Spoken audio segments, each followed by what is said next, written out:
Hi lovely people, this week I'm back with a tag and I'm doing the PS 2018 book tag. Doobie doobie doobie doobie doobie doobie doobie doobie doobie doo. Doobie doobie doobie doobie doobie doobie doobie doobie Sophie Vlogs.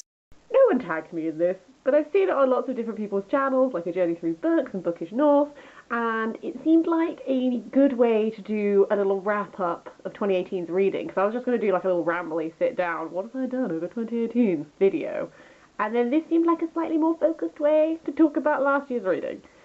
That's enough preamble, I'm just going to go into it, I'm going to do it, I'm going to talk about the questions.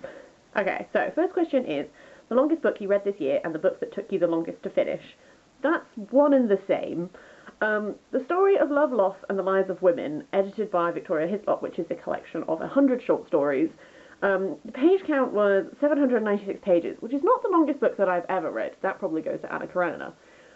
But this took me from July the 18th, 2017 to December the 11th, 2018. Largely because it takes me a very long time to read collections of short stories. If it's like a short one, then that's fine, because you'll like say there's like 10 stories, and I'll be like, oh, a story a night. If there's like 100 short stories, and it's like a really, really big book, it means I can't take it on public transport with me, and it just sits by my bed, and then every now and then I'm like, I should probably read another short story. And I just think I've realised that I need to keep my short story collections smaller, because otherwise they just don't get read. Question 2 is a book that you read in 2018 that was outside of your comfort zone. I've gone for In God's Hands by Desmond Tutu because I'm not religious, therefore I don't read a lot of religious texts. But actually, I found it very interesting hearing. It's based on like a talk that Desmond Tutu gave, but I found it very interesting reading his thoughts, and a lot of them I felt like, despite the fact that we have different belief systems, I think he talked a lot of sense. That was all about, hey, maybe we should look after the world. Hey. And I thought there was a lot of actually very good sentiments in there. So I liked it. Still don't read a huge amount of religious texts, but it was an interesting little dabble for me. Question number 3 is, how many books did you reread in 2018? I reread 11 books. So I reread the whole of the Mortal Engines series and the Fever Crumb series by Philip Reeve. I reread His Dark Materials, book 2 and 3, because I read the first one in 2017. The Noble Warrior trilogy by William Nicholson, War Music by Christopher Logue, and The Owl Service by Alan Garner. Question 4 is your favourite reread. Probably His Dark Materials, because it's just still fantastic. Whereas I read things like, even as I read the Philip Reeve ones, although I still like them, I gave them lower ratings than my first time around. And some of them, like the Noble Warriors trilogy, I actually gave away because I was like, it's fine, but I don't need to keep it on my shelves anymore.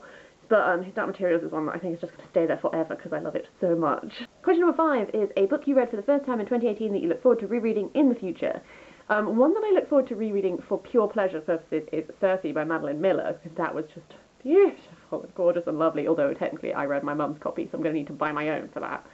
A book that I'm looking forward to reading because I feel like I didn't get everything out of it that I could have is The Power Book by Jeanette Winterson, because I finished it and I was like, good, not one of my favourites, but maybe like a little reread, I'd get like another layer of it. So that's like a future when some time has passed and it's all gone down in my mind a little bit.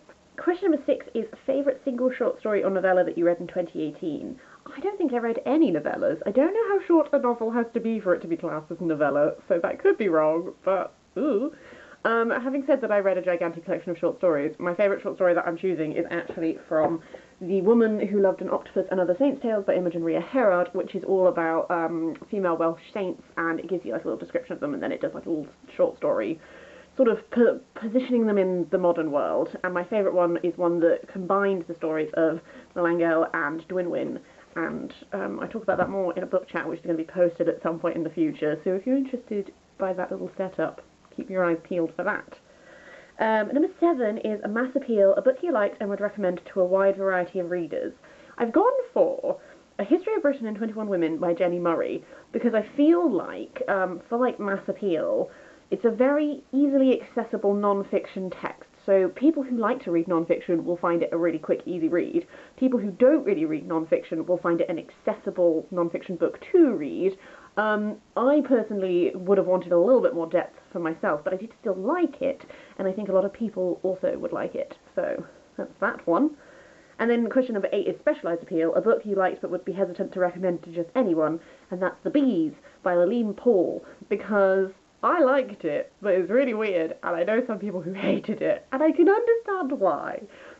It's really hard to sum up as well. It's like, it's about a bee living in a bee colony, but it's also sort of like a dystopia in some ways.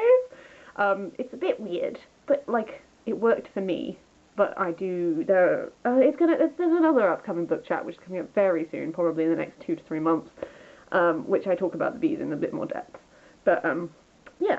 Question number 9 is, reflect on your year as a bookish content creator, goals met, good/bad/ memories, favourite videos you made, etc. Okay, so, my year as a book, the thing is, this is a hobby. I don't do booktube as like, I'm gonna make it on the big world of YouTube. I just read a lot of books and I really like to talk about them, and it's really nice that other people on here watch these and talk to me about the books, so I don't feel like I'm just throwing words into an endless void. So my videos are always, I don't know if I've done anything particularly special. I don't want to be self-deprecating, but I just view this as sort of a interwebby book club, you know?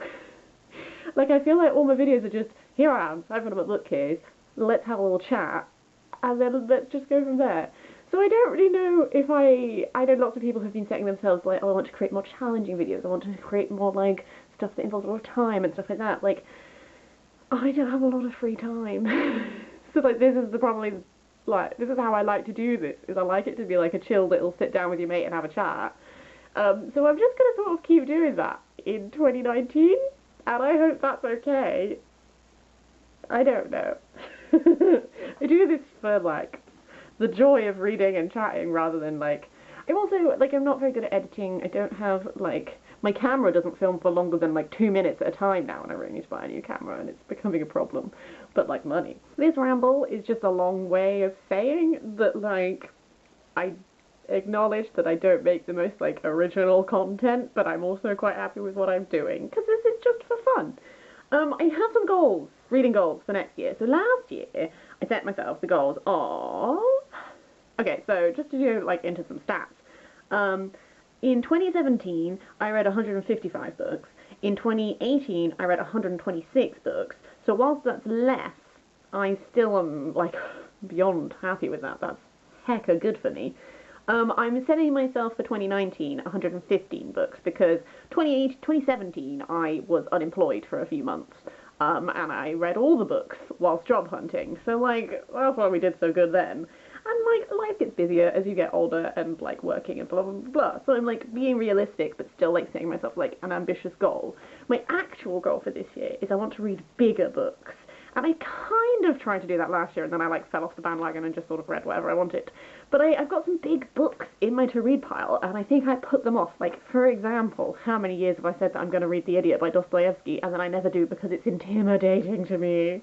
But I read it, so I think one of my plans is to read, whilst I might read less number of books, I'd like to read more pages. Does that make sense? I don't know if that makes sense. But that's a goal. Last year, I set myself to reread Mortal Engines, which I achieved. I also set myself to reread His Dark Materials, which I achieved. I wanted to do more rereading in general, which, as I mentioned earlier, have done.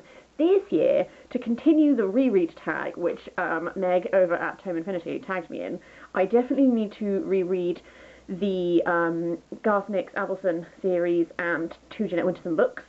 But I also would like to continue to do a little bit more rereading as well. I kind of want to include William Nicholson's The Windsinger trilogy in that, because there's just a lot of books which I loved as a kid, which I haven't reread in years, which I think would be really good to reread. So that's a goal.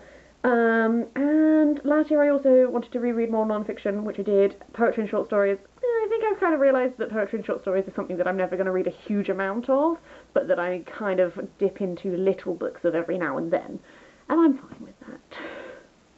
That's that.